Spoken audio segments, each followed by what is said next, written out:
2-4 নম্বর নয়, এক লপ্তে 23 ও 27 নম্বর বৃদ্ধি পেল মালদার মানিকচক শিক্ষানিকেতন হাই স্কুলের এক মাধ্যমিক ও উচ্চ মাধ্যমিক পরীক্ষার্থীর। স্বভাবতই এই ঘটনাকে ঘিরে রীতিমতো শোরগোল পড়ল শিক্ষক শিক্ষিকা ও অভিভাবক অভিভাবিকা মহলে। জানা গেছে, মানিকচক শিক্ষানিকেতন হাই স্কুলের সুদীপ্ত মণ্ডল নামে এক পরীক্ষার্থী এবছর মাধ্যমিকে ওই স্কুল থেকে সর্বোচ্চ নম্বর পায়।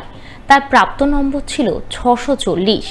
প্রাপ্ত নম্বরের মধ্যে অঙ্ক, জীবনবিজ্ঞান ও ভূগোলে 100-তে 100 পেলেও সে ইতিহাসে মাত্র 61 নাম্বার পায়, যা দেখে সন্দেহ দানা বাঁধে ওই পরীক্ষার্থী সহ স্কুল কর্তৃপক্ষের মনে। তাই স্কুলের পরামর্শ মতো ওই পরীক্ষার্থী স্কুটিনির জন্য আবেদন জানায়। সে স্কুটিনিতেই এক লপ্তে তার 23 নম্বর বৃদ্ধি পায়।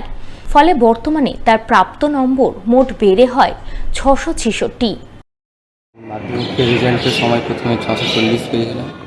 আমার মনে হয়েছিল অনেক কম নম্বর এসেছে, নম্বরটা অনেক কম আছে তুলনামূলক হিস্ট্রিতে অনেক কম ছিল। তাই আমি স্কুটিনিতে আবেদন করেছিলাম। স্কুটিনি করার পরে এখন নম্বর বেড়ে 663 হয়েছে।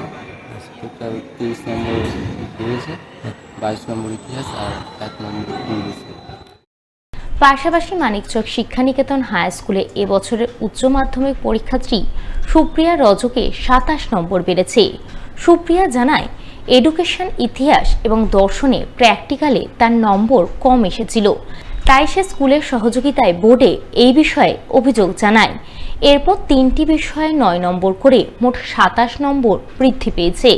ফলে তার সর্বমোট প্রাপ্ত নম্বর 365 থেকে বেড়ে হয়েছে 391। প্রজেক্টে 27 নম্বর বেড়েছে। আচ্ছা, আগে কত পেয়েছিলে? আগে 11 করে পেয়েছিলাম 3টে সাবজেক্টে। কোন কোন সাবজেক্টে? এডুকেশন, ফিলোসফি আর হিস্ট্রি। তারপরে কি হলো?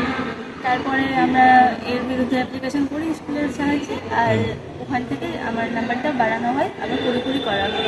আচ্ছা, সেটা জানি না, কোনো টেকনোলজির প্রবলেমের জন্য এরকমটা হয়েছে। আমার 365 ছিল আগে, আর এবার বেড়ে দিয়ে হয়েছে 391। এই ঘটনায় ক্ষোভের সুর শোনা যায় মানিকচক শিক্ষানিকেতন হাই স্কুলের ভারপ্রাপ্ত প্রধান শিক্ষক সুব্রত প্রামাণিকের গলায়।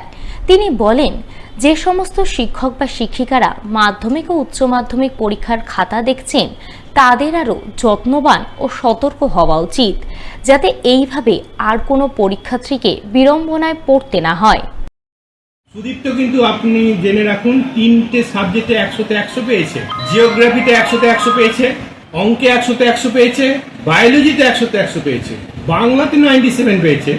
সেই বাচ্চা কি করে ইতিহাসে এত কম নাম্বার পেল? আমার মনে হয়েছিল নিশ্চয়ই কোথাও একটা ভুল হচ্ছে, কোথাও একটা ভুল আছে।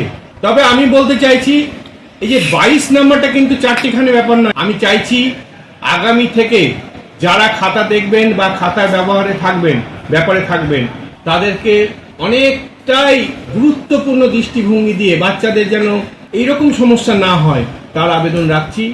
মালদা জেলা জুড়ে চলা রক্ত সংকট মোকাবেলায় এবার এগিয়ে এলেন পঞ্চানন্দপুরের দালবক্সডলার গ্রামবাসীরা। অল ইন্ডিয়া মাইনরিটি অর্গানাইজেশনের সহযোগিতায় আয়োজন করলেন এক রক্তদান শিবির।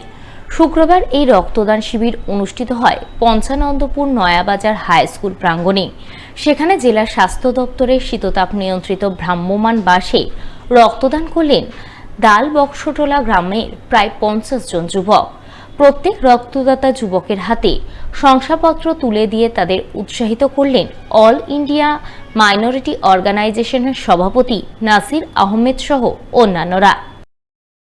আজকে দালবক্সটোলা সমাজের উদ্যোগে দালবক্সটোলা পোস্ট পঞ্চানন্দপুর পিএস মোথাবাড়ি জেলা মালদাহ এই সমাজের উদ্যোগে এবং সহযোগিতায় আমাদের সংগঠন অল ইন্ডিয়া মাইনরিটি অর্গানাইজেশনের ব্যবস্থাপনায় এই প্রচণ্ড গরম এবং বৃষ্টির মধ্যে আমরা একটা ব্লাড ডোনেশন ক্যাম্পের আয়োজন করেছিলাম। পর্যন্ত প্রায় 35 জনের মতো ডোনার অলরেডি ডোনেট করে ফেলেছে, আরও সময় বাকি, সবাই আসছে। তো আজকে এই ব্লাড ডোনেশন ক্যাম্প আয়োজনের একটাই মুখ্য উদ্দেশ্য হচ্ছে, আমাদের বাংলাতে সমস্ত ব্লাড ব্যাঙ্কগুলো প্রায় শূন্য, মুমূর্ষ রোগীরা ব্লাডের জন্য হাহাকার করছে। আমাদের সংগঠনের কাছে অনুরোধ এসেছিল গ্রামে গঞ্জে গিয়ে যেন আমরা বাংলার সমস্ত হসপিটালগুলোকে যেন আমরা ব্লাড পাঠাতে পারি।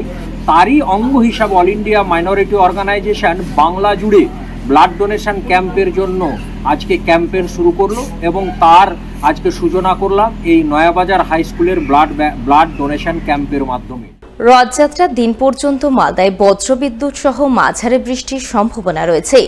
শুক্রবার এমনটাই পূর্বাভাস মিলল মালদা হাওয়া অফিসের তরফে। মালদা হাওয়া অফিসের অধিকর্তা তপন কুমার দাস জানালেন, বর্তমানে ঝাড়খণ্ডে একটি ঘূর্ণাবর্ত সক্রিয় রয়েছে। এছাড়াও রাজস্থান থেকে বাংলাদেশ পর্যন্ত নিম্নচাপ রয়েছে। তার ফলে গত 30শে জুন থেকে দফায় দফায় বৃষ্টি হচ্ছে মালদায়। বৃষ্টি অব্যাহত থাকবে আগামী আরও দুদিন, অর্থাৎ রবিবার পর্যন্ত।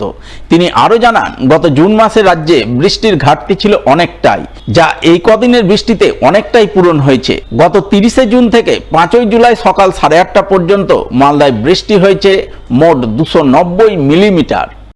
এই মুহূর্তে আমাদের সাউথ ওয়েস্ট মনসুন পুরো ওয়েস্ট বেঙ্গলের উপর অ্যাক্টিভ আছে, হ্যাঁ, এবং এটা গত সপ্তাহ থেকে শুরু হয়েছে। 30 তারিখ, জুনের 30 তারিখ থেকে আমাদের মালদায় বৃষ্টি হচ্ছে এবং এটা আগামী আরও 2 দিন, মানে 7 তারিখ পর্যন্ত বৃষ্টি হওয়ার কথা আছে।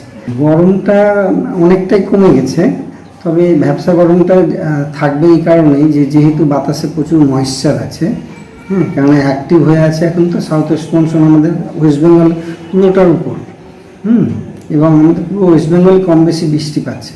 আমাদের 1 জুন থেকে বর্ষা হিসেব হয়।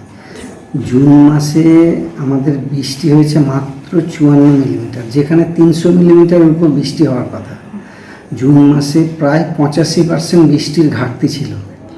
এই গত সপ্তাহ থেকে বৃষ্টি হওয়ার জন্য কিছুটা ঘাটতি মেকআপ হয়েছে। আমাদের 30 তারিখ থেকে আজ পর্যন্ত, আজ 8:30 পর্যন্ত বৃষ্টি হয়েছে প্রায় 290 মিলিমিটার।